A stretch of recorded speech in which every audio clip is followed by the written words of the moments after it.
Bei SOS Sick of Silence kommen junge Menschen zu Wort, die vom Schicksal ausbremst worden sind. Es getrauen sich nicht alle offen über ihr Schicksal zu reden. Wir geben aber diesen Menschen eine Stimme. Ihre Geschichte wird von einem Schauspieler erzählt. Das ist die Geschichte von Sammy. Er ist 27.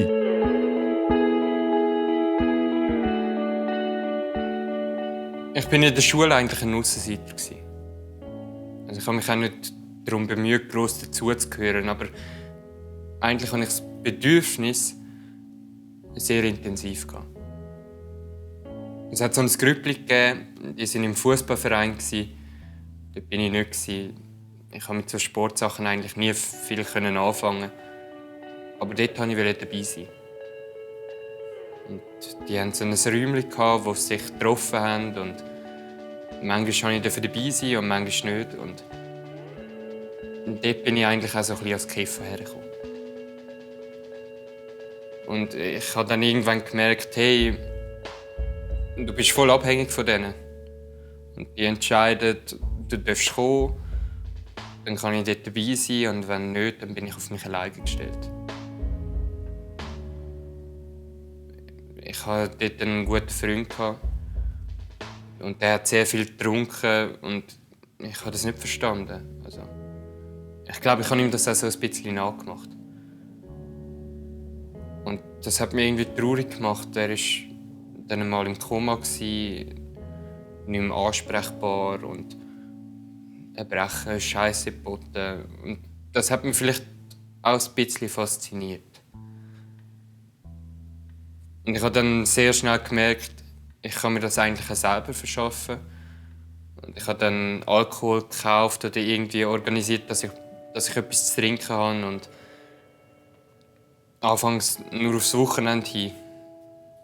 Und mit dem Alkohol konnte ich alleine sein und trinken. Und dann hat es mir nicht so fest weh gemacht, dass ich alleine bin, wenn ich mich am Wochenende abgeschossen habe.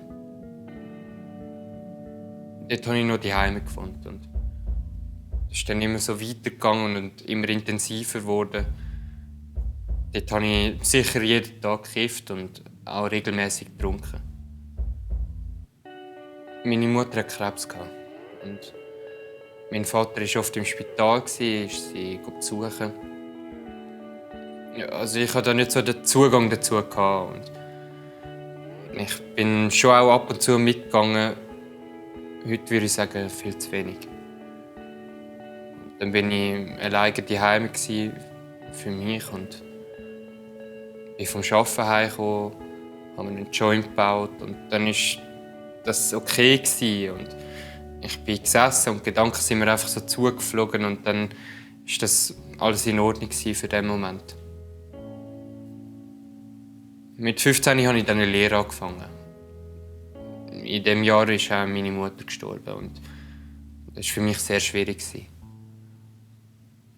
Mit diesen Gefühlen konnte ich nicht viel machen. Also, ich habe das auch irgendwie zu wenig verstanden und ich habe dann viel gekifft, um die Gefühle alle abzudecken. Mein Vater ist sehr distanziert mit dieser Situation umgegangen und ich konnte nicht verstehen, dass man das so handhaben kann. Also, ich wollte von ihm wissen, was in ihm vorgeht, was er fühlt und wie er mit dem Schlag kommt. Und ich habe schon auch sehr fest gespürt, dass es für ihn schwierig ist und dass es ihm nicht gut geht. Aber er hat mir etwas ganz anderes gezeigt oder meine Wahrnehmung war auf jeden Fall eine ganz andere. Und das sind so intensive Widersprüche. Also es war nicht so, dass ich mich ultimativ an meiner Mutter festgehalten habe, aber es ist einfach alles zusammengebrochen, was für mich einen stabilen Wert hatte. Und ich hatte nichts mehr. Ich wollte auch meine Schwester mit dem konfrontieren. Ich war einmal so betrunken und wollte von ihr auch wissen, wie sie mit dem umgeht. Ich habe einfach Antworten gesucht. Und weder mein Vater noch meine Schwester haben mir die geben. Ich bin dann ausgerastet, bin hässig geworden. Ich habe bei meiner Schwester in die Wand geschlagen und habe ihr Angst gemacht. So hat es dann angefangen mit solchen Ausartungen. Bis ich dann meine eigene Wohnung hatte. Und dort habe ich täglich getrunken und es sind immer mal wieder so ein paar Leute zu mir gekommen. Und die haben dort kiffen und es hat sie niemand gestört. Und dort habe ich ja zum ersten Mal eine körperliche Abhängigkeit vom Alkohol erlebt. Also, mein Körper hat gestunken. Ich konnte duschen und schon eine halbe Stunde später hat mein Körper gestunken. Also, ich habe jetzt nicht gezittert oder so, aber ich habe einfach gemerkt, wenn ich längere Zeit nichts trinke, dann fühle ich mich extrem unwohl, ich schwitze. Das Einzige, was dann hilft, ist wieder zu trinken. So bin ich dann auch arbeiten und am Abend habe ich immer einen Sixpack getrunken und Wodka oder alles Mögliche. Und am Arbeitsplatz konnte ich so natürlich meine Leistung auch nicht mehr bringen. Also, dort hat es dann auch angefangen, dass ich dem Chef angerufen habe und gesagt habe, ich kann nicht kommen. Und der Arzt hat mir dann auch so Arztzeugnisse ausgestellt am Anfang. Ich hatte natürlich Magen-Darm-Beschwerden, weil ich ständig getrunken habe und nicht viel gegessen habe. Und irgendwann hat der Arzt dann gefunden, ich kann dir nicht mehr länger Zeugnis schreiben dafür, dass du dich daheim übertrinkst und dass es dir nicht gut geht. Darum entweder Gespräch oder die alternative Klinik. Ich trinke jetzt seit dem Januar dieses Jahr nicht mehr. Und ich habe jetzt so Phasen nicht erlebt, wo ich einfach gelernt habe, um nicht mehr zu trinken.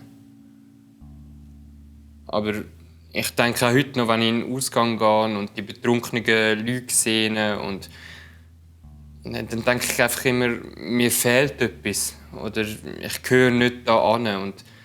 Und sicher bin ich auch neidisch, dass die das können und ich nicht. Aber in den anfänglichen Phasen bin ich sehr selbstbewusst und stark durch den Alkohol und niemand hat mich aufhalten. Und wenige haben mich aufgehalten. Wenn, dann war das mal die Polizei.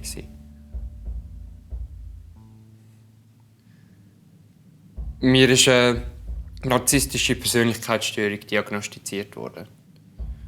Ich bin ein Stück weit in meiner eigenen Welt einfach und mit meiner eigenen Wahrnehmung und es fällt mir schwer, Sachen so zu akzeptieren, wie sie sind. Also, ich habe oft mein eigenes klares Bild von etwas und es lässt sich dann auch nicht so einfach aufbrechen. Und ich bin mit einer grossen Verachtung durch die Gegend gelaufen. Also eine Eigenwahrnehmung hat in dem Sinn eigentlich nicht ehrlich stattgefunden.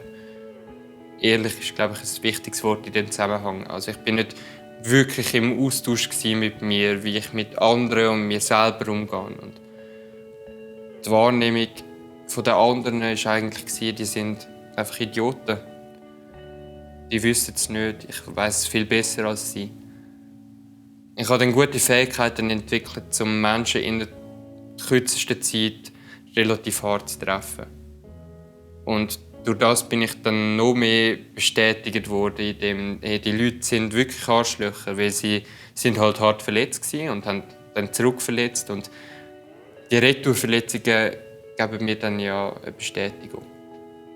Ein Beispiel: Ich habe in einer Wege gewohnt und wir hatten eine Kollegin aus dem Umfeld und die hat bei uns die Wohnung geputzt und gelegentlich ist sie dann auch eingeladen worden von uns und sie war auch froh hat sie bei uns sein. Und dann ist eine Party angestanden und sie hat mir den Auftrag gegeben, geh noch mal auf die Dachterrasse den Grill holen.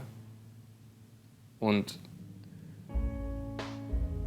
ich kann es nicht genau sagen. Also, mir war das irgendwie einfach zu viel gewesen. Ich hatte das Gefühl, es sei nicht mein Job oder auch, dass sie mir irgendwie zu nahe kommt. Und dann habe ich gesagt, wenn du mir deine Brüste zeigst, dann gehe ich den Grill holen. Und das war natürlich eine sehr primitive, dreiste Art, um mich selber zu beschützen von dieser ganzen Situation. Ja, ich war auch in einer psychiatrischen Klinik für Persönlichkeitsstörungen und ich bin dort reingekommen, habe zu dieser Zeit noch viel gekifft, viel getrunken. Dort sitzen dann alle, die auf dieser Station sind, in einem Raum und dort kann man sich austauschen. Und also es gibt kein konkretes Thema, aber es gibt immer wieder so Themen, die immer wieder aufkommen im Zusammenleben. Und ich bin einfach oft überfordert in diesen neuen Konstellationen. Und ich habe ihm auch einen Namen gegeben. Das ist das Naturkatastrophenphänomen. Also, ich würde das auch gerne mehr verstehen oder erforschen. Aber es sind so die Ansätze von dem, was ich schon gesagt habe, vom Narzisstischen. Dass ich einen kompletten Rundumschlag verteile an allen Leuten, die in diesem Raum sind. Und die sind alle zusammen verletzt und sie erleben das Gleiche eigentlich wie bei einer Naturkatastrophe. Und die Naturkatastrophe bin ich. Und für sie ist es dann klar, dass sie eine Bedrohung haben und sie müssen zusammenheben, dass sie die besser überstehen können. Und die Wirkung, die das dann hat, ist die beste Nahrung für einen kranken Narzisst. Also ich suche mir immer die Schwächen von meinem Gegenüber aus, wenn ich sie verletzen will. Und das sind häufig auch Sachen, die mich selber, also mich persönlich auch verletzen, die mir zu nahe gehen. Also wenn jemand sehr sarkastisch ist, zum Beispiel. Und meine Erklärung ist, das hat sehr stark mit meiner Kindheit zu tun, mit meiner Vergangenheit, mit den Erfahrungen, die ich als Kind gemacht habe. Ich bin sehr sensibel, was ganz verschiedene Bereiche angeht. Und das hat mir ein grosses, intensives Alarmsystem beschert. Dass ich aufpassen muss, wo sind Gefahren, wo sind Verletzungen für mich. Ja, Angriff ist eigentlich meine beste Verteidigung. Ich denke jetzt noch, wenn ich mein Leben wieder so richtig im Griff habe. Und das sage ich immer als Witz, aber eigentlich meine ich es auch ein bisschen ernst. Wenn alles wieder rund läuft und gut ist, dann habe ich wieder genug zum Kaputtmachen. Und erst dann sollte ich wieder anfangen zu trinken.